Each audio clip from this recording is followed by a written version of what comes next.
عجیب سی کچھ سچویشن تھی کہ چیزیں اوپر سے گزر رہی تھیں، کچھ سمجھ نہیں آ رہا تھا. پھر یہاں وزٹر کو بیٹھ کے ہم کیا بتائیں کون سی کتابیں پڑھا رہے ہیں، کیا کوریکولم کرا رہے ہیں. یہ بہت عجیب کنفیوزنگ سی سچویشن تھی جب ہم سارا کچھ دیکھیں. لیکن ایک بہت بڑی ایک مطلب لگتا تھا کوئی خواب پورا ہونے والا ہے. یہ تو بہت بڑی دنیا ہے. بہت اچھا لگتا ہے نا جب لوگ آپ کو جاننا شروع ہو جاتے ہیں اور آپ کے مینٹور ایسے ہوں کہ آپ کو روز نئی چیز سکھائیں، روز نئی چیز سکھائیں. تو آپ کو اپنی ذات میں جب خوبیاں نظر آنے لگتی ہیں، آپ کو اپنی اہمیت نظر آنے لگتی ہے، تو پھر آپ کو مزہ آنے لگتا ہے اس کام میں. تو مجھے مزہ آنے لگ گیا کام میں.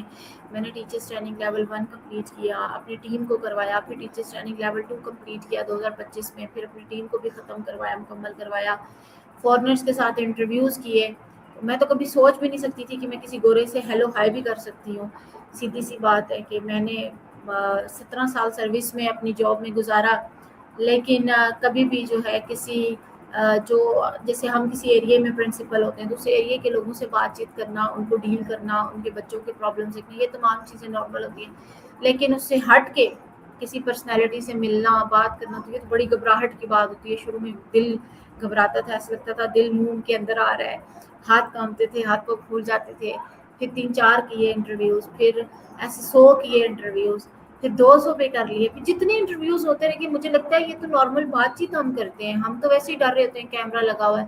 اب میرے پاس جو لوگ وزٹ کرنے آتے ہیں نا، تو ان کو میں اگر کہوں کہ آپ کے ساتھ پوڈ کاسٹ کر لیں تو پہلے تو کمرہ دیکھ کے گھبرا جاتے ہیں کہ میڈم آپ کیمرہ لگا رہی ہیں. تو مجھے وہ اپنا دن یاد آتا ہے کہ یار میں بھی ایسی گھبراتی تھی، میں کیسے بیٹھوں گی، بولوں گی کیا، لوگ کیا کہیں گے.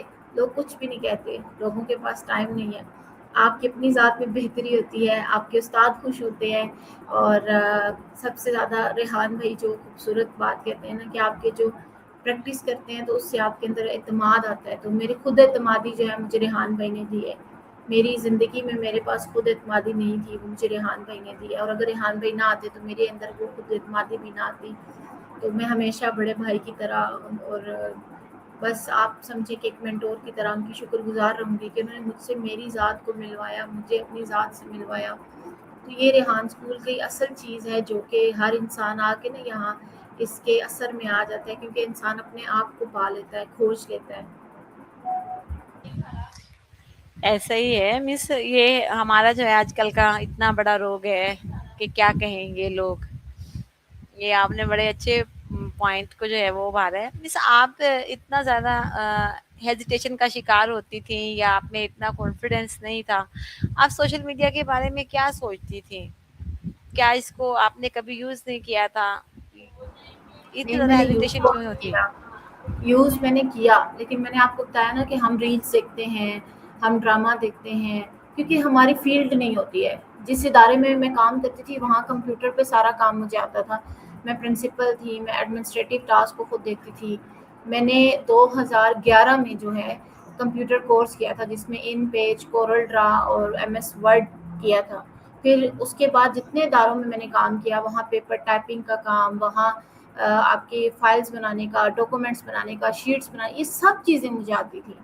اور ایسا نہیں ہے کہ مجھے کمپیوٹر چلانا نہیں آتا تھا. میری تو آدھی زندگی کمپیوٹر سے دوستی کے ساتھ گزری. لیکن مجھے کیا نہیں آتا تھا جو میں ابھی آپ کے ساتھ بیٹھ کے کر رہی ہوں. مجھے بات چیت کرنی نہیں آتی تھی، مجھے خود اعتمادی نہیں تھی، مجھے سمجھ نہیں آتی تھی میں لوگوں سے بات کیا کروں، کیوں بات کروں، اس کا فائدہ کیا ہوگا، اور الفاظ کہاں سے لاؤں. میرے پاس بتانے کو کچھ نہیں تھا. آپ دیکھیے میرے پاس بتانے کو کتنا کچھ ہے، صرف اس لیے کہ میں نے ریحان بھائی کی باتیں مانی، ایز اے مینٹور ان کی ہر چیز کو سنا سمجھا. تو آج الحمدللہ میرے پاس بتانے کو اپنی زندگی کا قصہ سنانے کو اسٹوری ہے. میری زندگی کا کوئی مقصد ہے جینے کا، مجھے مقصد بھی ریحان بھائی نے دیا. صحیح. اچھا مس اسما، آپ یہ بتائیں گی کہ جو ہے لوگ جو ہیں وہ لائیو انٹرویو اتنا شوق سے کیوں دیکھتے ہیں، اور ریکارڈ اور لائیو انٹرویو میں ایسا کیا فرق ہوتا ہے؟ لوگوں کا تو وہ لوگ ہی بتا سکتے ہیں کہ کیوں دیکھتے ہیں. مجھے اس چیز کا علم نہیں ہے کہ کیا اس پہ رائے ہونی چاہیے، لیکن شاید جو لائیو چیز ہوتی ہے وہ ایک دم سے دوسروں کو کلک کرتی ہے مائنڈ کو کہ یہ بندہ لائیو بیٹھا ہوا ہے. جیسے لائیو نیوز لوگ دیکھتے ہیں، لائیو کوئی پروگرام، کوئی شو ہوتا ہے تو لوگوں کو شاید مزہ آتا ہے کہ کرنٹلی ہمارے سامنے جو ہے کیا ہو رہا ہے. تو وہ ہم اس کو دیکھ سکتے ہیں. جیسے کوئی ریکارڈ کرتا ہے تو اس میں کبھی آپ روک کے بھی ایڈٹ کر کے بھی چیزیں چینج کر سکتے ہیں, لیکن لائیو میں آپ کے جذبات, آپ کے خیالات, آپ کے ایکسپریشن, آپ کے الفاظ, آپ کی ہر چیز جو ہے وہ دوسروں تک ڈائریکٹ پہنچ رہی ہوتی ہے, جو مجھے جو سمجھ آتا ہے. تو میرے خیال سے شاید لوگ اس لیے اس کو انجوائے کرتے ہوں. باقی تو مجھے نہیں پتا کہ لوگوں کے لیے کیا ان کا پرپز ہے, لائیو دیکھنے میں ان کو اچھا لگتا ہے. بالکل ٹھیک ہے, ایسا ہی ہے. یہ سوشل میڈیا جو ہے دنیا بھر کے لوگوں کو آپس میں رابطہ قائم کرنے میں کیسے مدد دیتا ہے؟ بہت زیادہ مدد دیتا ہے. فار ایگزامپل آپ دیکھیں آسمہ شاہین 2010 سے 2024 کے فیبرری تک اس کو ایک ایریا جانتا تھا جہاں پہ وہ رہتی تھی یا جس جگہ وہ جاب کرتی تھی. وہ 15 سال 16 سال سے لوگ یہ جانتے تھے کہ یہاں پہ کوئی آسمہ ہے, وہ یہ کام کرتی ہیں, یہ اسکول کی پرنسپل ہیں, یہ ایک ادارہ چلاتی ہیں. لیکن جیسے ہی وہ آسمہ شاہین سوشل میڈیا پہ آتی ہیں تو ان کو پھر دنیا جانتی ہے, ورلڈ وائڈ لوگ جانتے ہیں, کیونکہ اس نے ورلڈ وائڈ لوگوں سے انٹرویوز کیے, کنیکشنز بنائے, نیٹ ورک بنایا. تو اب اس کو لوگ جانتے ہیں کہ یہ ایجوکیشن والی ہیں, ان کا پرپس جو ہے ایجوکیشن کو, ڈیجیٹل ایجوکیشن کو, اے آئی ایجوکیشن کو پروموٹ کرنا ہے. ریحان بھائی کی یہ اسٹوڈنٹ ہیں. تو اس طرح لوگ آپ کو جانتے ہیں. تو دیکھیں آپ اس سے کتنا فائدہ بنتا ہے کہ آپ کے جو ہے انٹرنیشنلی, نیشنلی اور کہاں کہاں آپ کے کنیکشن بن جاتے ہیں. تو اس کا فائدہ یہ ہے کہ لوگ آپ کو زیادہ جاننا شروع ہو جاتے ہیں. تو یہ فائدہ ہونا چاہیے کہ سوشل میڈیا کا صحیح پرپز ہمیں بتایا نہیں گیا, سکھایا نہیں گیا. جس کو زندگی میں اس کا صحیح پرپز سمجھ آ جاتا ہے پھر وہ اپنا ٹائم کل کرنے کے بجائے اس کو یوٹیلائز کرتا ہے اور اس سے فائدہ اٹھاتا ہے. ٹھیک ہے مسز اسما, جیسے کہ آپ نے ہمیں بتایا کہ آپ کا جو ہے وہ سیلف کانفیڈینس بڑھا انٹرویو کرنے سے, تو کیا آپ ہمیں یہ بتا سکتی ہیں کہ آپ نے جو انٹرویو کیے وہ ریکارڈڈ ہوتے تھے یا لائیو ہوتے تھے, اور اگر لائیو ہوتے تھے تو اس سے پہلے آپ کو کس طرح تیاری کرنی پڑتی تھی؟ اچھا, میرے جو شروع میں تھے نا انٹرویوز, پہلے میں نے کوئی ٹیچرس ٹریننگ نہیں شروع کیا تھا. اس ٹائم تک ٹیچرس ٹریننگ اس طرح مینڈیٹری نہیں تھا اسٹاف کے لیے. تو میں نے کیا کیا, میں ایسے ہی جو لوگ آتے تھے ان کے ساتھ ویڈیو ریکارڈ کر لیتی تھی, پوڈ کاسٹ بچوں کے ساتھ کرتی تھی. بچوں کے انٹرویوز پہلے میں نے زیادہ کیے. بچوں سے انٹرویو کرنا بہت آسان ہوتا ہے, آپ کے لیے سوال بہت زیادہ ہوتے ہیں. پھر آہستہ آہستہ جب آپ کی ہیزیٹیشن ختم ہو جاتی ہے, تو کیونکہ میں پرنسپل ہوں, میرے پاس جب لوگ آتے تھے تو انفارمیشن لیتے تھے. ریحان بھائی کو میں نے دیکھا, ریحان بھائی شروع میں جب یہاں آئے تھے تو لوگوں کو بیٹھ کے نا کوئی بھی بات کیمرے کے بغیر نہیں کرتے ریحان بھائی. تو میں نے پھر لوگوں کے ساتھ بیٹھ کے کیمرے پہ بات کرنا شروع کر دی. تو اس وجہ سے آہستہ آہستہ خود بخود ہی وہ ہیزیٹیشن ختم ہو گئی. مجھے زیادہ لائف میں اس لیے مزہ آتا ہے کہ آپ کو بعد میں اپلوڈ کرنے میں کوئی دقت نہیں ہوتی, آپ کی فوراً سے ایک کام کمپلیٹ ہو جاتا ہے. اور اگر آپ نے کوئی ویڈیو ایڈٹ کرانی ہو تو پھر آپ لائیو نہ کریں, آپ ریکارڈڈ کریں, پھر ویڈیو ایڈٹ کر کے تو اپلوڈ کر دیں. تو دونوں چیزوں میں ہی مزہ ہے. آپ کی اپنی چوائس ہوتی ہے کہ آپ کس چیز کو زیادہ جو ہے آسان دہ سمجھتے ہیں, آرام دہ سمجھتے ہیں. کیونکہ میرے پاس ٹائم کم ہوتا ہے تو میں پھر لائیو کر لیتی ہوں زیادہ تر, اور یہ لائیو میں بہت ٹائم سے کرتی آ رہی ہوں. ٹیچرس ٹریننگ میں زیادہ تر میں نے لائیو کیے تھے, ان کو ڈاؤن لوڈ کر کے تو پھر یوٹیوب پہ اپلوڈ کر دیتی تھی, اور اسی طرح کرتی رہتی ہوں. تو اگر لائیو انٹرویو کے درمیان میں کوئی تکنیکی مسئلہ پیدا ہو جائے تو پھر کیا کرنا چاہیے؟ ہوتا ہے, بہت زیادہ ہوتا تھا مجھے بھی کہ آپ کا انٹرنیٹ ڈسکنیکٹ ہو جاتا ہے. تو اس طرح یہ ہوتا ہے کہ اگر آپ کا کسی کے ساتھ لائٹ چلی جاتی ہے, میرے ساتھ بہت ایشوز ہوتے تھے, لیکن میں گھبراتی نہیں تھی. میں ریلیکس ہو کے گیسٹ کو میسج کر دیتی تھی کہ بھائی میرا یہ ایشو آ گیا ہے, تو ہم اس کو اگر تو یہ سالو کر سکتے ہیں آپ کے. میں موبائل سے کنیکٹ کر لیتی تھی اپنے لیپ ٹاپ کو, وائی فائی دے دیتی تھی, ٹارچ آن کر کے بیٹھ جاتی تھی. تو میں کہتی تھی کہ آپ ظاہر ہے ہم پاکستان میں رہتے ہیں, سب پاکستانی ہیں, اور اس چیز کو ہم سب ہی فیس کر رہے ہیں. تو ایون میرے فورنرز کے ساتھ بہت دفعہ انٹرویوز ہوئے, میں نے فورنرز کے ساتھ 60+ انٹرویوز کیے ہوئے. تو جب بھی ان کے ساتھ انٹرویوز ہوتے تھے تو اکثر کیونکہ رات کو ہوتے تھے, شام کو پاکستان میں تو اسٹینڈرڈ ٹائم ہوتا ہے لائٹ جانے کا, اب کم ہے, پہلے بہت زیادہ ہوتا تھا. تو پھر ہم کیا کرتے تھے کہ میں ٹارچ آن کر لیتی تھی, ہسبینڈ ٹارچ آن کر دیتے تھے, اور ٹھیک ہے بھائی تھینک یو, اور پھر میں جو ہے انٹرنیٹ موبائل سے کنیکٹ کر کے تو پھر بھی انٹرویو دیتی رہتی تھی. موبائل سے جوائن کر لیتی تھی کیونکہ موبائل میں تو پیکج ہوتا ہے. مطلب آپ نے نا ہمت نہیں ہارنی ہوتی ہے. میرا جب ریحان بھائی کے ساتھ تیسرا انٹرویو تھا نا, تو میں جاگ رہی تھی رات کو، ہمارے کزنس آئی ہوئی تھی، تو ریحان بھائی زیادہ تر رات کو آن لائن ہوتے ہیں، تو انہوں نے مجھے میسج کیا تقریباً 2:30 پونے 3 بج رہے تھے، اور کہتے ہیں کہ بیٹا آپ میں کوئی سیشن کر رہا ہوں اس میں آپ آ سکتی ہیں۔ میں نے کہا ٹھیک ہے ریحان بھائی، ویسے بھی ہم بیٹھ کے گپ شپ کر رہے، کہتے ہیں کہ آپ جو ہے جاگ رہی ابھی تک، میں نے بتایا کس طرح کزنس آئی ہوئی ہیں سب، ہم بیٹھے بات چیت کر رہے تھے، میں نے موبائل سے جوائن کیا۔ اب جیسے ہی میں نے جوائن کیا ساتھ ہی لائٹ چلی گئی۔ اب میں نے موبائل کا انٹرنیٹ آن کیا، میں نے اپنی کزن کو کہا، اس نے ٹارچ پکڑی اور میں بھاگی نہیں، مطلب انٹرویو چھوڑ کے۔ تو ریحان بھائی نے اس دن میری تعریف کی تھی، انہوں نے کہا بیٹا یہ زیادہ سے زیادہ انٹرویو کیے، تم اب کانفیڈنٹ ہو چکی ہو۔ اصل میں نا مسئلہ مجھے لگتا ہے جب مجھے جو شروع میں میرے ساتھ ہوتا تھا، جب مجھے انٹرویو میں خود گھبراہٹ ہو رہی ہوتی تھی، ڈر لگ رہا ہوتا تھا نا، تو میں شکر کرتی تھی کہ چلو لائٹ چلے گی، نیٹ بند ہو گیا، میری جان چھوٹ گئی۔ لیکن جب آپ کو کسی چیز میں مزہ آ رہا ہو نا، آپ کی دلچسپی بڑھی ہوئی ہو، زیادہ آپ کا کنسرن ہوتا ہے، پھر آپ اس چیز کو لاس نہیں کرنا چاہتے۔ جیسے ابھی آپ نے مجھے کہا، کل میں نہیں آپ کے ساتھ کر سکی کسی بھی ریزن پہ، لیکن آج مجھے پتا تھا، میں نے کمنٹ کیا ہوا ہے، ابھی میرے پاس ٹائم موجود ہے، میں نے فوراً آپ کو کہا، مجھے پتا ہے کہ اسی طرح شروع میں ہر بندے کو اپنا ٹاسک پورا کرنا ہے، دوسروں کی لائف جرنی سے سیکھنا ہے۔ میں تو چاہتی ہوں میرے زیادہ سے زیادہ لوگ انٹرویو لیں، تاکہ میں جو ان سے شیئر کروں شاید کسی کو کوئی چھوٹی سی کوئی موٹیویشن مل جائے۔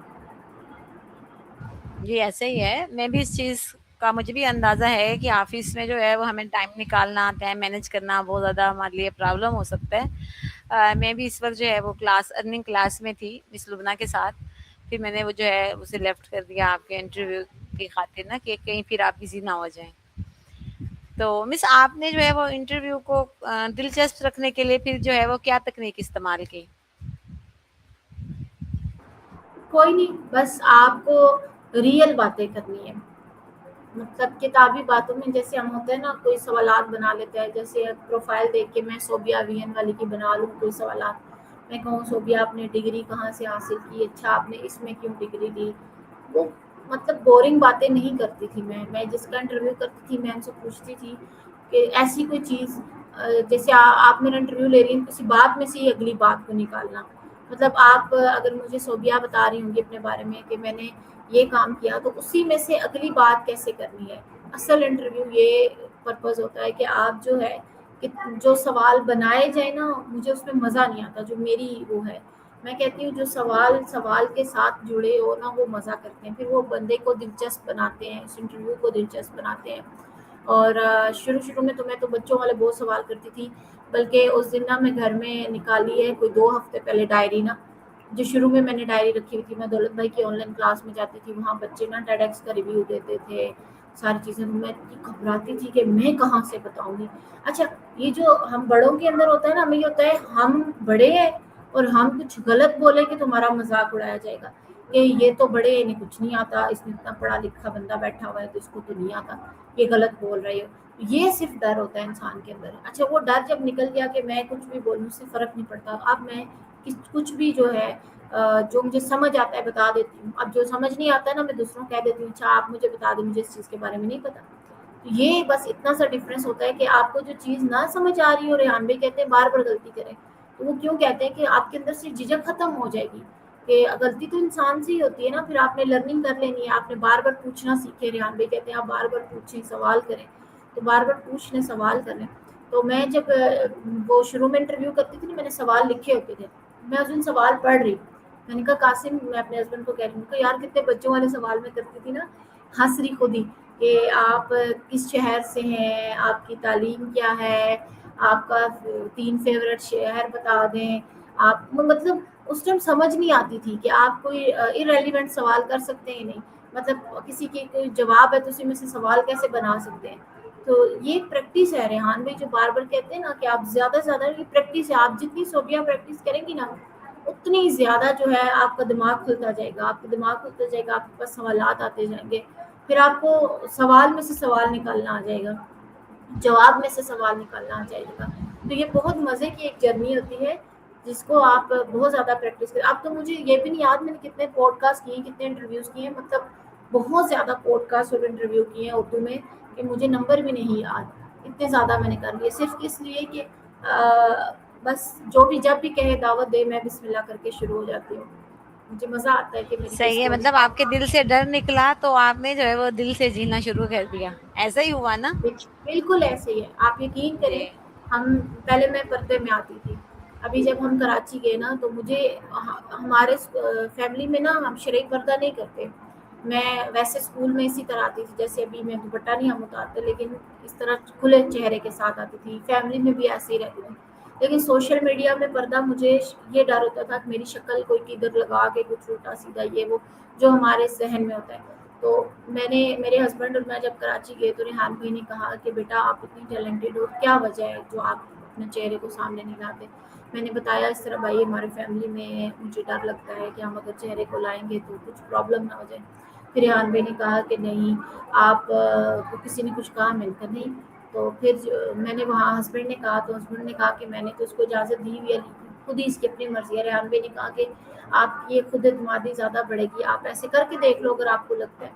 تو میں نے پھر جب ایک ہمارا وہاں کراچی گیوے سیشن تھا بھائی کے ساتھ، مجھے ان کا نام ابھی یاد نہیں آ رہا، تو ان کے پاس ہم گئے. میں نے بتایا کہ میں آج پہلی بار نقاب کے بغیر بیٹھی ہوں. آپ یقین کریں میں جتنی کانفیڈینس کے ساتھ بات چیت کی، سارا کچھ کیا، میں اس سے پہلے شاید لگتا تھا کہ میں اتنی کانفیڈنٹ نہیں، پر اعتماد نہیں تھی. تو اس کی صرف وجہ یہ تھی کہ میرے اپنی ذات کے اندر خود اعتمادی اتنی نہیں تھی جتنی بعد میں آ گئی. تو باقی جو سوشل میڈیا پہ میں اب آتی ہوں، جیسے بھی آتی ہوں، مجھے یہ پتہ ہوتا ہے کہ میں اب اس طرح آ رہی ہوں، بات چیت کر رہی ہوں، کیا بات چیت کر رہی ہوں. تو اس چیز کا میں خیال رکھتی ہوں. اس طرح اپنے اندر زیادہ خود اعتمادی جو ہے وہ محسوس کرتی ہوں. تو اس طرح میرے اندر زیادہ خود اعتمادی آ گئی ہے کہ میں نے زیادہ لوگوں کے ساتھ کنیکشن کیے، نیٹ ورک کیے، تو مجھے پتہ چل گیا کہ پوری دنیا میں صرف ایک میں نہیں ہوں، بہت سارے لوگ ہیں، مجھے کسی نے کیا کہنا ہے. اور الحمدللہ کہ مجھے کبھی بھی کسی نے کچھ یہ پردہ ہٹانے کے بعد تنگ نہیں کیا. اور اگر آپ کو پتہ ہے ویسے بھی تو خواتین کے لیے مشکل ہوتا ہے، تو کوئی تنگ کرے بھی تو ہمارے پاس بلاک کی آپشن ہوتی ہے.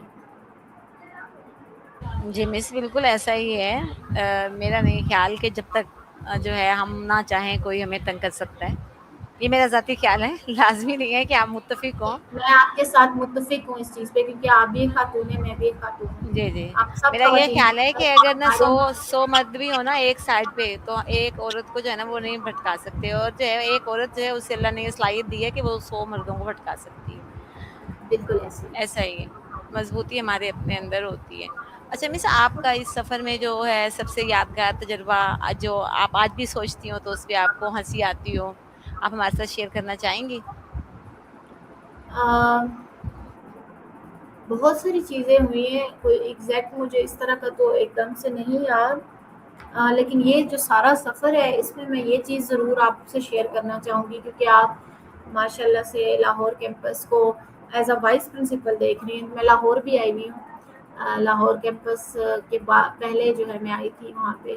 تو بس آپ کو ایک چیز یہ بتانا چاہوں گی، آپ سے شیئر کرنا چاہوں گی کہ اگر ایز این لیڈر آپ کے اندر خود اعتمادی ہوگی اور آپ لوگوں کو صحیح طرح سے ریحان بھائی کا وی مشن سمجھا سکیں گی تو پھر آپ کے راستے میں کوئی ہرڈل نہیں آئے گی. ریحان بھائی کا وی مشن سمجھنے کے لیے یہ نہیں ہے کہ اس وی اور مشن کی لائن کو بار بار پڑھا جائے، بلکہ اس کو جو وہ چیزیں بتاتے ہیں اس پہ عمل کیا جائے. جب ہم اس پہ عمل کرنا شروع کرتے ہیں تو چیزیں خود بخود ہمیں سمجھ آنے لگ جاتی ہیں اور ہمارے راستہ جو ہے آسان ہونا شروع ہو جاتا ہے. اور سب سے بڑی بات جو ہے ہمارے جو اسٹوڈنٹ ہیں، اب ریحان اسکول میں کوئی وزٹر یا زیادہ تر لوگ آتے ہیں نا تو میں ان سے بات چیت نہیں کرتی. میں انہیں کہتی ہوں کہ بیٹا آپ جائیں ٹور کرا دیں، اور اسی طرح بچے ٹور کراتے ہیں اور بچے ساری چیزیں کراتے ہیں. تو اس سے کیا فائدہ ہوتا ہے کہ وہ آپ کی پروڈکٹ سے مل لیتے ہیں، جو آپ کے سسٹم میں بچے بیٹھ کے سیکھ چکے ہوتے ہیں نا وہ اس سے ملے. تو میں آپ ایز اے وائس پرنسپل آپ کو یہی سجیشن دوں گی کہ آپ اپنے بچوں کو سامنے لائیں، ان کو جو سیکھا ہوا ہے انہیں بیٹھنے دیں سامنے، انہیں بات چیت کرنے دیں. شروع میں مجھے ریحان بھائی نے جب کہا نا کہ بیٹا تم بچوں کو بیٹھنے دو، انہیں بات چیت کرنے، میں نے کہا نہیں ریحان بھائی یہ نہیں ہو سکتا، یہ غلط بتا دیں گے، لوگ ایسے کہیں گے ویسے کہیں گے، یہ غلط انفارمیشن. یہ میرے اندر کے خوف تھا، میرے اندر کے خیالات تھے، لیکن ایسا نہیں ہوا. بچے جو ہے ہم سے زیادہ ماشاء اللہ سمجھدار ہوتے ہیں، اور وہ روز جب بیٹھنا شروع ہوتے ہیں انہیں زیادہ اچھی پریکٹس ہوتی ہے، اور لوگ زیادہ انسپائر بھی پروڈکٹ سے ہوتے ہیں جو آپ کی ریئل، کیونکہ وہ یہ آبزرو کر رہے ہوتے ہیں نا کہ میرا اگر بچہ آئے گا تو فیوچر میں یہ کیسا. تو سب سے مزے کی بس میری سٹوری یہی ہے آپ کے ساتھ کہ جب سے میرے بچوں نے جو ہے ساری چیزیں مینیج کرنا شروع کی ہیں، سنبھالنی شروع کی ہیں، زندگی بہت آسان ہو گئی ہے. اور یہ کنفلکٹس نا ہمارے اپنے دماغ میں ہوتے ہیں کہ ہم کیا کام کریں گے، ہمارا کیا کام ہوگا. کام کرنے کو بہت ہے. ہم اپنی ترقی نہیں کر سکتے جب تک ہم اپنی جگہ کسی اور کو نہیں دیتے. ہم کسی اور بہتر جگہ پہ اور بہتر کام میں خود کو شامل نہیں کر سکتے. جی بالکل ایسا ہی ہے، آپ نے بالکل ٹھیک کہا. ہمارے جو بچے ہیں یہ ہماری چلتی پھرتی ایڈورٹائزنگ ہیں. میرے پاس بھی کوئی وزٹر آتا ہے تو سیم یہی سچویشن ہوتی ہے. میں جو ہے وہ کسی نہ کسی بچے کو کہتی ہوں کہ بیٹا آپ ڈیل کریں، آپ اس بات کا جواب دیں. اس کا یہ فائدہ ہوتا ہے کہ پیرنٹس بھی متاثر ہوتے ہیں، وزٹر بھی، اور بچے کے اندر بھی کانفیڈینس آتا ہے. وزٹ بھی بچے کرواتے ہیں. ہاں پھر ایسا ہے کہ کہیں پہ کوئی پرابلم ہو رہی ہوتی ہے تو میں ضرور گائیڈ لائن دیتی ہوں. تو یہ آپ نے بہت اچھی ٹرک بتائی ہے. مس آج جو سوشل میڈیا کا پازیٹیو یوز ہے اس کے بارے میں آپ جو ہے کیا ڈسکشن کرنا چاہیں گی بچوں کے ساتھ؟ سوشل میڈیا کا یوز بالکل ایسے ہی ہے. دیکھیے ریحان بھائی نے مجھے شروع میں سکھایا تھا نا، بیٹا آپ کے پاس کوئی نائف ہے تو یہ آپ کی چوائس ہے کہ آپ اس کو پھل کاٹنے میں استعمال کرتے ہیں یا کسی کو نیگیٹیولی یوز کرنے میں، کسی کو نقصان پہنچانے میں. تو سوشل میڈیا کا یوز بالکل ایسے ہی ہے کہ آپ کی اپنی چوائس ہے کہ آپ سوشل میڈیا سے فائدہ حاصل کرتے ہیں، اس کو پازیٹیو یوز میں کرتے ہیں، یا اپنی ذات سے کوئی ایسا دوسرے کو نقصان پہنچاتے ہیں. نقصان کیا ہے آج کل کے سوشل میڈیا کا، کہ ہم اس میں ٹائم ویسٹ کریں، اپنے آپ کو سپوائل کریں. تو یہ نیگیٹو یوز میں آ جاتا ہے. تو آپ کا سوشل میڈیا بالکل ایک ہتھیار ہے آپ کے ہاتھ میں کہ آپ اس سے جو ہے پھل فروٹ کاٹیں، مطلب آپ اس سے پازیٹیو یوز کر کے فائدے حاصل کریں، یا پھر آپ اس ہتھیار سے کوئی نیگیٹیوٹی پھیلائیں اور اپنی ذات کو بھی تک نقصان کریں اور دوسروں کی ذات کو بھی نقصان پہنچائیں. بہت بہت شکریہ مس اسماء شاہین صاحبہ، آپ نے ہمارے ساتھ اپنی قیمتی خیالات اور تجربات شیئر کیے. جزاک اللہ. آج کی گفتگو جو ہے وہ بہت دلچسپ رہی، معلوماتی رہی. پھر ملاقات جزاک ہوگی. اللہ. اللہ حافظ. اللہ حافظ.